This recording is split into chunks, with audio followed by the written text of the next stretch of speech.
어릴 땐 나도 그랬어. 크면 다 괜찮아져. 과연 그럴까요? 안녕하세요. 마음샷 장쌤입니다. 잘 지내고 계셨나요? 오늘은 ADHD에 대해서 이야기를 해볼 건데요. 요즘 거의 반에서 두세 명은 ADHD를 경험한 적이 있다, 또는 ADHD 때문에 치료를 받은 적이 있다라고 이야기할 정도로 우리 아이들이 굉장히 빈번하게 경험하고 있는 것 같아요. 그럼 주의력 결핍 과잉 행동 장애란 뭘까요? ADHD는 이름에서 이미 알 수 있다시피 주의 집중이 좀 어렵고, 그 다음에 이제 과잉 행동을 많이 보이고 충동 조절이 안 되는 그런 신경정신 질환이라고 볼 수 있습니다. 모든 ADHD를 경험하는 내담자들이 주의력 결핍의 어려움과 그 다음에 과잉 행동에 대한 어려움, 이 두 가지를 모두 다 경험을 하는 것은 아니고요. 따로따로 경험을 하는 경우도 발생을 합니다. 그래서 DSM-5 진단 기준을 한번 살펴보면 세 가지로 분류해서 진단을 내리고 있거든요. 주의력 결핍만 나타나는 경우도 있어요. 그래서 이런 경우는 ADHD라고 부르지 않고 ADD라고 부르기도 합니다. 그래서 Attention Deficit Disorder, 중간에 hyperactive가 빠지는 거죠. 그래서 ADD라고 이렇게 하는 경우도 있고요. 이 주의력 결핍만 나타나는 ADHD 같은 경우는 이제 여자아이들한테 좀 많이 발생을 하는 것 같아요. 어떤 과잉 행동적이라든지 막 이렇게 산만하고 이런 모습은 보이지 않는데, 그리고 수업 시간에도 굉장히 얌전하고 집중을 잘하는 것 같아요. 그런데 선생님이나 부모님께서 엄마가 지금 혹은 선생님이 지금 뭐라고 했어? 라고 물어보면 전혀 그 내용을 캐치하지 못하고 있는 경우가 있습니다. 그래서 머릿속으로는 그 주의력 부분이 분산이 되고 있는 상황인 거죠. 그래서 과잉 행동 부분은 나타나지 않지만 이 주의력 결핍 부분만 나타나는 아이를 inattentive presentation만 나타나는 ADHD다, 이렇게 진단을 내리기도 합니다. 그리고 집중력 결핍 문제는 나타나지 않는데 충동성, 과잉 행동 부분만 나타나는 경우도 있습니다. 그래서 굉장히 부산하고 어떤 과잉 행동적인 측면이 있는 아이인데, 이 아이들이 막 정말 집중을 하나도 못하는 것 같아요. 그런데 선생님이 물어보면 질문에 대한 답은 곧잘 합니다. 그래서 어떤 주의력 부분에는 문제가 없는데 산만한 아이들을 저희가 이렇게 과잉 행동 증후군만 가지고 있는 ADHD다 라고 얘기를 할 수도 있습니다. 그런데 가장 보편적으로 ADHD다 라고 하면은 이 두 가지 증상, inattentiveness와 hyperactive impulsiveness가 두 가지가 동시에 나타나는 거죠. combined presentation. 그래서 이 두 가지가 같이 일어나고 이런 상태가 6개월 정도 지속되었다, 그러면 이렇게 복합적인 ADHD다 라고 저희가 진단을 내리게 됩니다. 유병률이 얼마나 되나요? 대한소아청소년 정신의학회에서 소아청소년 ADHD 치료 실태조사 결과를 발표한 적이 있었는데요. 그때 국내 ADHD 유병률이 얼만큼 되는지를 발표한 적이 있었는데, 소아 5세에서 14세 아이들 같은 경우 5%에서 10% 정도가 ADHD를 경험하고 있다, 이렇게 보고를 해왔습니다. 그리고 또 청소년 15세에서 19세 같은 경우는 4%에서 8%가량 정도가 이렇게 ADHD를 경험하고 있다고 보고를 했었고요.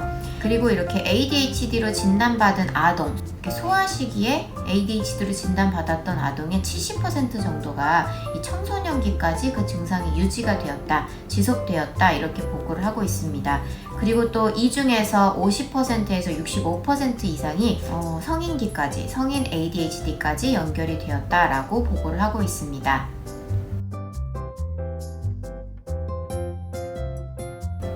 ADHD 같은 경우는 유전적 요인도 분명히 있습니다. 가족력을 파헤쳐 보면 부모님이나 혹은 조부모님 아니면 형제들 가운데 ADHD를 경험한 적이 있다, 이렇게 보고를 하시는 경우가 많이 있거든요. 그래서 유전적인 요인이 있고 식습관과도 어떻게 연결이 되어 있지 않나, 이런 이야기들이 있습니다. 그리고 이렇게 전자파라든지 스마트 기기, 게임 이런 데 과도 노출되는 경우 아무래도 전두엽의 기능을 저하시키기 때문에, 그런 것 때문에라도 전두엽의 기능 저하로 인해서 어떤 이렇게 행동 조절 부분에도 문제가 나타나는 경우도 많이 있는 것 같아요. 그럼 ADHD 진단은 어떻게 이루어지나요? 현재 ADHD를 진단하는 다양한 검사 도구들이 개발되어 있는데요. 우선 의사 선생님이나 상담사가 ADHD 증상을 아이가 가지고 있는지 육안으로 관찰하는 것이 굉장히 중요한 것 같고, 아이가 실제로 경험하고 있는 부분들이 다른 어떤 심리적 어려움 때문에 나타나는 것이 아니라 ADHD 증상들과 맞는지 보는 어떤 그런 체크리스트 형태의 검사 방법이 있습니다. 컴퓨터를 통해 자극을 주어서 아이의 ADHD 상태를 진단하는 방법도 있고요. 그리고 또 이렇게 뇌파 검사를 통해서 아이의 전두엽 기능이라든지 그리고 이제 신경 물질이 잘 전달되고 있는지 이런 부분들을 살펴보는 그런 검진 방법도 있습니다. 그리고 지능 검사를 통해서 아이의 어떤 특정 부분의 기능이 떨어지고 있지는 않은지 살펴보는 방안으로도 이 ADHD를 진단하기도 합니다. 그래서 보통 센터나 병원을 내원을 하시면 한 가지 ADHD 검사를 하지는 않고 여러 가지 검사를 동시에 진행을 하는 것 같아요. 그래서 그 여러 가지 검사에서 ADHD의 소양이 나오면 ADHD로 정확히 진단을 내리고 치료에 들어가게 됩니다. 그럼 어떤 치료를 받게 되나요? 현재 ADHD를 치료하는 방법으로는 약물 치료와 이제 심리 치료가 있는데요. 이 두 가지를 병행해서 할 때 효과가 있습니다. 근데 지금 문제가 되는 부분은 이 약물에 대한 거부감이 부모님들께서 많이 심하신 것 같아요. 그런데 이전에도 말씀드렸다시피 이 ADHD 같은 경우는 뇌에서 주의 집중력을 조절하는 도파민이라든지 노르에피네프린 같은 그런 신경 전달 물질이 부족해서 일어나는 현상이거든요. 그런 것들의 불균형으로 인해서 이제 충동이 막 일어나는데 조절하기가 어렵고 이런 것이기 때문에 약물적인 도움이 꼭 필요해요. 그래서 약물을 통해서 이런 신경 전달 물질을 조금 증가를 시켜줘서 아이가 이제 주의 집중을 좀 더 잘할 수 있고, 그리고 자신의 행동을 좀 조절할 수 있도록 도와주는 부분이 필요합니다. 그런데 그것만으로는 아이가 치료가 되지는 않는 것 같고요. 그것과 함께 어떤 심리치료도 아동중심 치료보다는, 물론 그런 것도 굉장히 아이들한테 격려가 되고 좋은데, ADHD 같은 경우는 좀 더 치료를 구조화해서 아이가 실질적으로 뭔가를 이제 성과를 이뤄나갈 수 있도록 그런 치료적 접근을 많이 하고 있는 추세입니다. 그래도 요즘은 치료적인 부분들은 잘 받아들이시는 것 같은데 아직까지도 그 약물에 대한 거부감은 조금 있으신 것 같아요. 이제 약물이 부작용이 있을 수도 있기 때문에 모든 약물이 그렇듯이 그런데 이제 점진적으로 2주에 걸쳐서 이 약물 부분들을 이렇게 증가시켜 주거나 이런 방안을 통해서 이런 부작용들을 줄일 수도 있고, 부작용이 나타날 경우 이제 다른 약물로 대체를 하는 방안도 있기 때문에 그 의사 선생님이나 어떤 치료센터에서 약물 처방을 받으실 때 너무 염려하지 않으시고 그런 치료적인 접근 방법들을 허용해 주시면 아이들이 더 많은 도움을 받을 수 있을 것 같습니다. 청소년 ADHD 치료가 더 어려운 이유가 있나요? 이제 아동 ADHD 같은 경우는 부모님을 굉장히 힘들게 하죠. 물건도 맨날 잃어버리고 와, 그리고 친구들을 밀쳐서 이제 선생님으로부터 콜이 계속 오고, 학교에서 이제 수업을 방해한다고 이제 선생님들의 지적이나 코멘트를 이렇게 받아오기도 하고, 이러면서 이게 문제 행동들이 자꾸 이제 수면 위로 드러나기 때문에 부모님들이 모르시기가 어려우세요.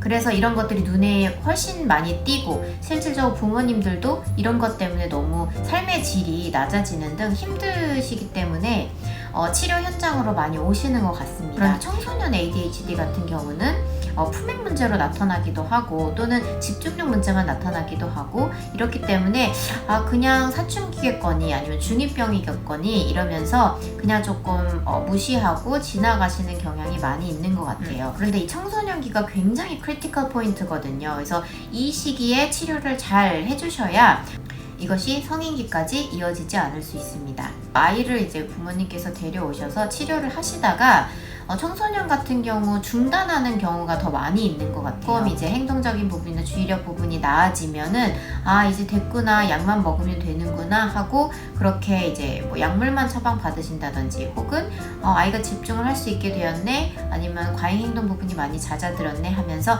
약물을 임의적으로 끊으신다든지 치료가 중간에 중단되는 경우가 빈번히 발생을 합니다. 그런데 이렇게 치료가 중간에 중단되면 아이들의 행동이 뭐 알코올 장애라든지 품행 장애 등의 문제로 연결이 되기도 합니다. 그래서 부모님들께서 아이가 어떤 증상을 가지고 있다면 병원을 부모님께서 데려와 주시는 것도 중요하지만 치료를 중단되지 않고 유지될 수 있도록 도움을 주시는 부분이 굉장히 중요한 것 같습니다. 만약 치료하지 않는다면 어떻게 되나요?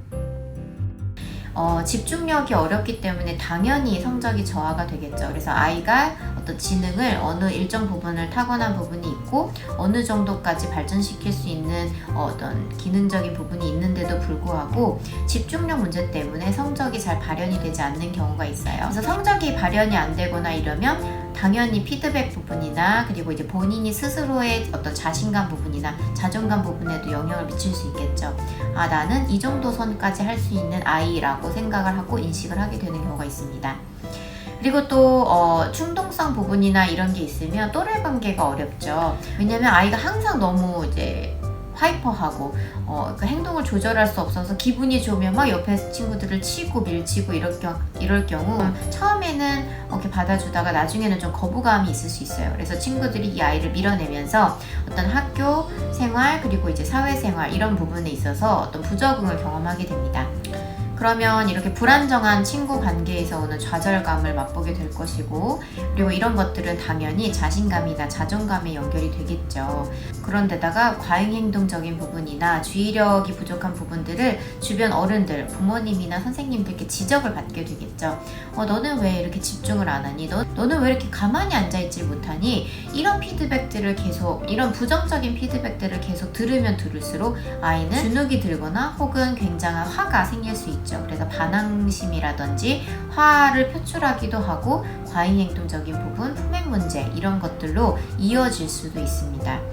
그래서 이 ADHD를 오래 방치해두면 둘수록 이런 것들이 복합적으로 작용을 하면서 아이가 그냥 어떤 집중력 문제나 행동 조절의 문제뿐만이 아니라 자존감이나 자신감 저하의 문제 그리고 어떤 사회 기술의 문제 기능적인 부분에서의 저하라든지 이런 부분들을 아이가 느끼게 되면서 오는 심리적인 어려움들이 같이 복합적으로 작용을 하는 것 같아요. 그래서 이런 것들이 이제 복합적으로 작용을 하게 되면 치료가 조금 더 어려워질 수 있죠. 사회기술 훈련도 시켜줘야 될 것이고 그 다음에 벌써 심리적인 어려움을 느끼고 있다면 이런 부분들도 치료를 해줘야 될 것이고 자존감 부분이나 이런 부분들도 높여줘야 될 것이고 더 많은 치료적인 접근을 해주어야 되는 상황이 오게 됩니다.